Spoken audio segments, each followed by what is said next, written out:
amang mahal, pinapakinabang ninyo ang inyong sambayanan sa inyong mga bigay uwan sa kalangitan.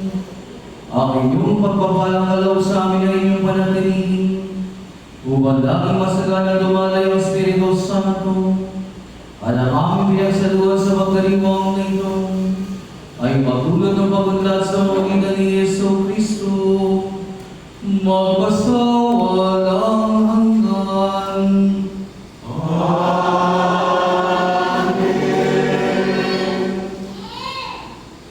Sumainyo ang Panginoon At sumainyo. Panginoon po ng mahulo habang ginagawa ang mga pagpapala.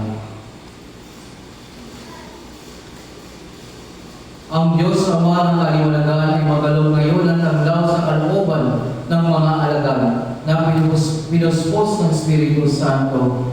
Pagpalain nawa kayo na mga kaloob ng Espiritu Santo ngayon at magpasawalang hanggan. Amen. Bilang ako ay nalumbang sa mga alagad, kayo nawa ang tumuko sa lahat ng masamang pag-aangal kapag lubos na sumikat ang liwanag na magpasawalang hanggan. Amen. Ang Diyos na nagbibigay kakayahan sa mga tao upang ipahayag ng sabay-sabay sa iba't ibang wika ang isang pananampalataya ay siya rin nawang magpanatiling kayo ay nananampalataya at nananabik na mangarap siya sa buhay na walang hanggan. Amen. At nawa mapalagay lahat ng ating mapagmahalang Panginoong Diyos na Ama, Anak, at Espiritu Santo. Amen. Ang banalang misa ay nahihain na kaya kayong uspos ng banal ng Espiritu.